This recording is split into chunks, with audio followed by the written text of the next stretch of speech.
It is not just in the halls of Congress and official Washington that what to do about Nicaragua is a hot question. It has split the ranks of the veterans of foreign wars. Last December, the VFW Post in Santa Cruz, California, passed and then publicized a resolution criticizing U.S. policy in Central America.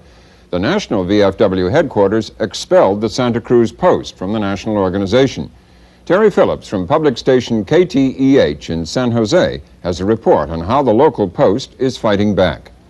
Think about the need of battling a VFW, which in the press the other day said, we have $100 million in assets and we will spend every cent to kill the VFW Bill Motto post in Santa Cruz. They are preparing to fight in Santa Cruz. They are angry after their expulsion from the Veterans of Foreign Wars for what they consider an exercise of their free speech right, a right they fought for as American servicemen. They are the members of VFW Post 5888, the Bill Motto Post, named after a now deceased Vietnam veteran who, as an airborne medic, was awarded 3 Bronze Stars and 2 Purple Hearts before the age of 20. In April last year, the members of Post 5888 approved a resolution criticizing American policy in Central America, specifically El Salvador and Nicaragua. The resolution called for self-determination and non-intervention. The members knew their action wouldn't be popular, but they felt they had an obligation. Many of them are Vietnam veterans, like Post Commander Richard Anderson, who was stationed in the Central Highlands of Vietnam for almost a year and witnessed the Tet Offensive. The idea here is that foreign policy is an issue where everybody in this country should be involved. People in the Veterans of Foreign Wars, if the Post says it disagrees, it should have the right to say so in matters of foreign policy. It's absolutely essential because people are being murdered right now on the border between Honduras and Nicaragua. 70% of the American people disagree with that policy down there, yet the American administration is going ahead with it. So here we go. It's just like Vietnam. People didn't want this stupid war, and here we go again. The April resolution barely caused a ripple until the Post sent a copy of it with member Bill Watkins to the Sandinista government in Nicaragua. That brought the wrath of the national VFW headquarters. At a March 4th meeting at the VFW's state headquarters in Sacramento, VFW official Edward Burnham explained what the Post did wrong. The position of the Veterans of Foreign Wars is this resolution, which says, restore American primacy in Central America, the Caribbean, and South America.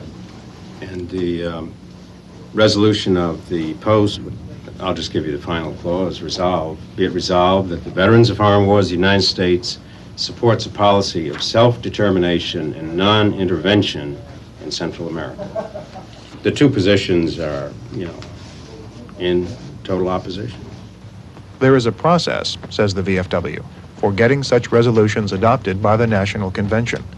The Santa Cruz Post had violated a cardinal military rule. It didn't follow standard operating procedure. I can't make it any clearer.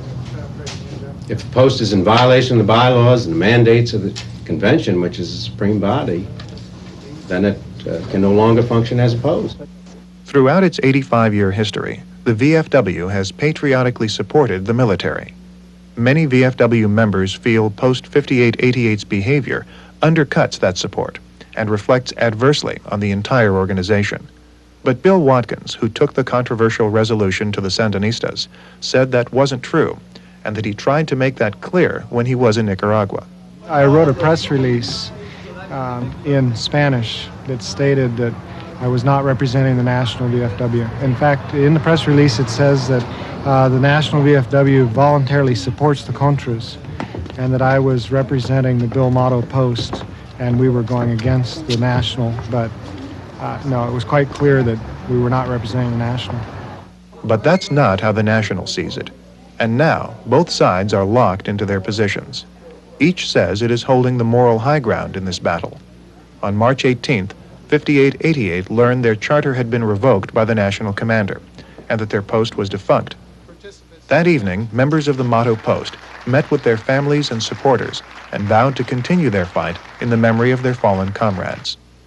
There's some holes here. The urgency of what we do is about the holes here, the people who aren't here. It's not that different to die or to kill. And it's not enough that $14 million doesn't get voted this week for the Contras. Because every day somebody's, we're the ones who know how quick that is. You know, you turn your head and then all of a sudden this man is dead. And it happens every day. The rebellious Post will not back down, and its stand is drawing new members. There were less than 50 members in the Motto Post before the controversy started. There are close to 100 now. Attorneys for the local VFW Post and the national headquarters are still wrangling over whether to take what may be a long legal battle to state court or federal.